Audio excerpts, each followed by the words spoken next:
J'appelle maintenant le vice-amiral d'escadre Hervé Giraud qui va nous parler.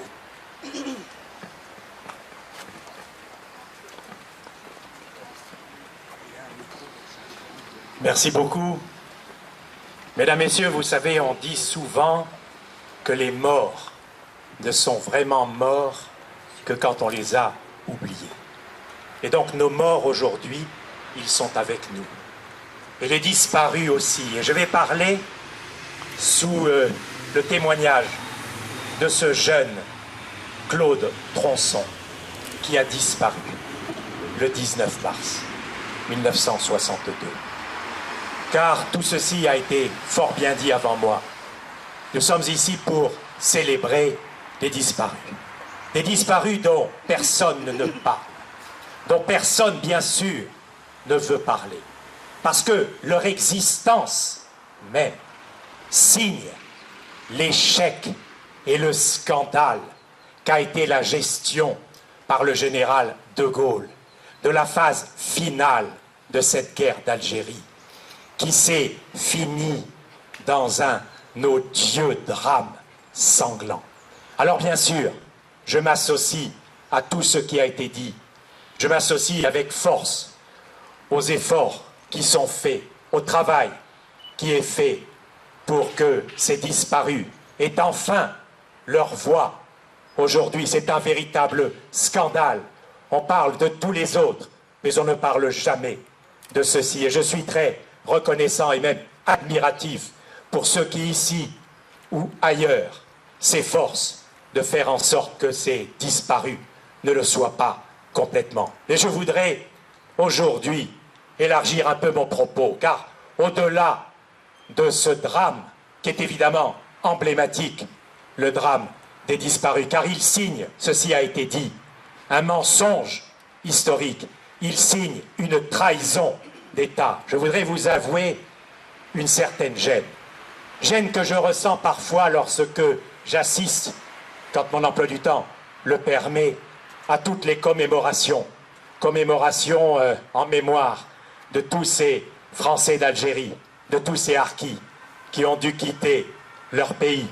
Et s'agissant des Français d'Algérie, qui avaient des familles qui étaient sur ce pays, qui était alors, faut-il le rappeler, une terre française depuis largement plus d'un siècle. Et si je ressens cette gêne lors de ces commémorations, c'est que très rarement, heureusement aujourd'hui, cela n'a pas été le cas, est omis de citer le nom de celui qui est à l'origine de ce drame épouvantable. Je veux parler du général de Gaulle, qui était alors le chef de l'État. Car tout le montre aujourd'hui, toutes les recherches qui ont été faites, et d'ailleurs, dans le fond, point n'était besoin de faire trop de recherches, parce que malheureusement, les faits parlaient d'eux-mêmes. Mais tout le montre aujourd'hui, c'est lui, et lui seul, souvent contre l'avis de son entourage le plus proche, contre l'avis des membres éminents de son gouvernement, qui ne se souvient du Premier ministre d'alors, Michel Debré, qui n'avait pas de mots trop forts pour fustiger ceux qui simplement pensaient que l'Algérie un jour ne devait plus être française, et qui ont dû, tous ces membres du gouvernement et bien d'autres, ont dû se renier honteusement. Et c'est bien lui, le général de Gaulle, qui a de lui-même conduit dans cette phase finale de la guerre d'Algérie un scénario catastrophe que personne vraiment n'aurait pu imaginer.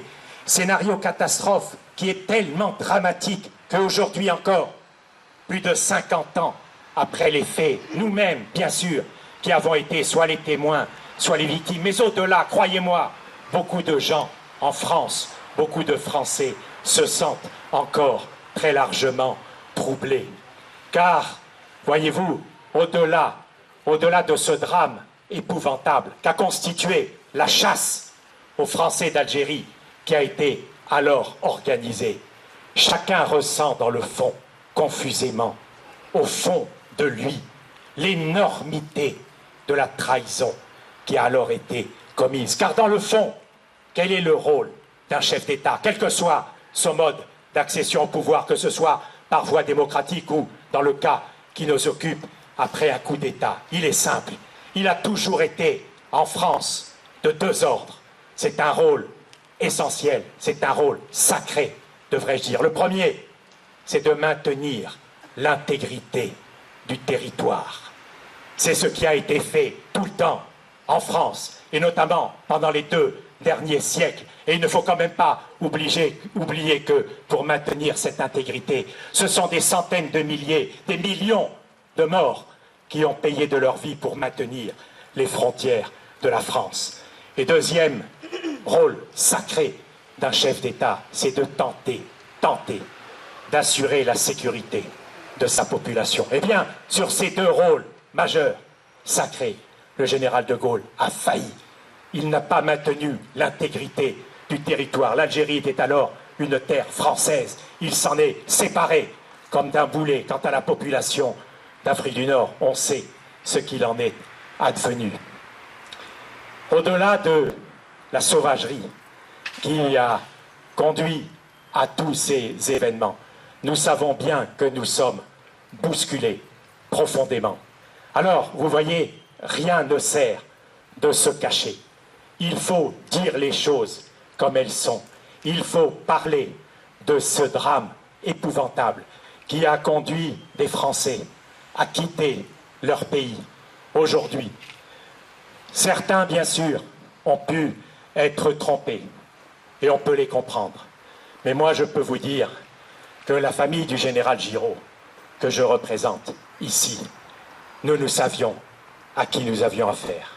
Nous savions à quoi nous en tenir. Parce que quelques années auparavant, cette ruse, ce mensonge, cette trahison s'était appliquée au général Giraud. Car, voyez-vous, comme si le drame ne suffisait pas, car bien sûr, toute guerre est un drame, et la guerre d'Algérie en fut un.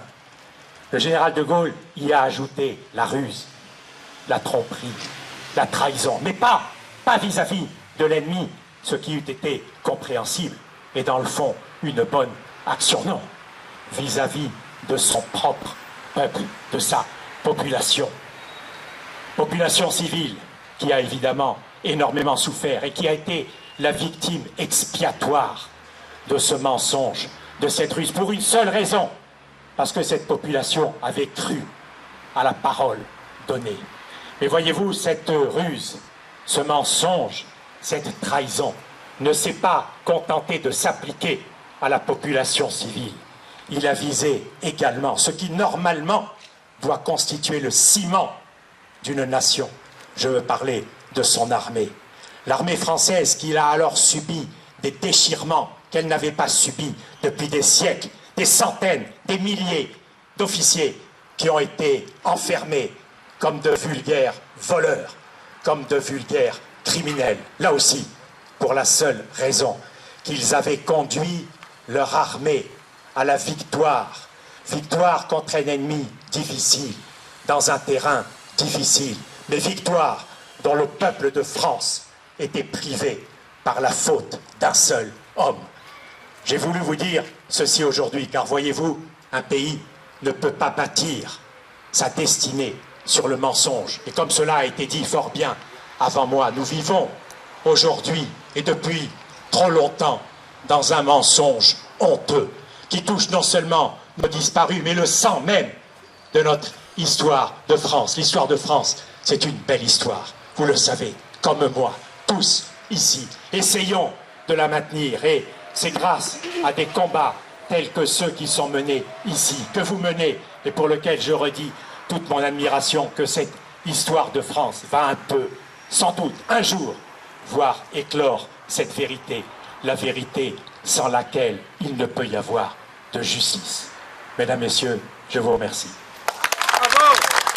Bravo.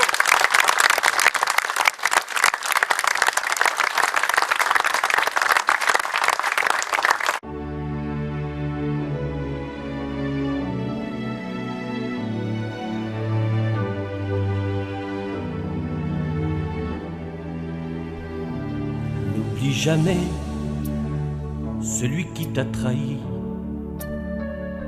Toi tu voyais en lui ton seul ami.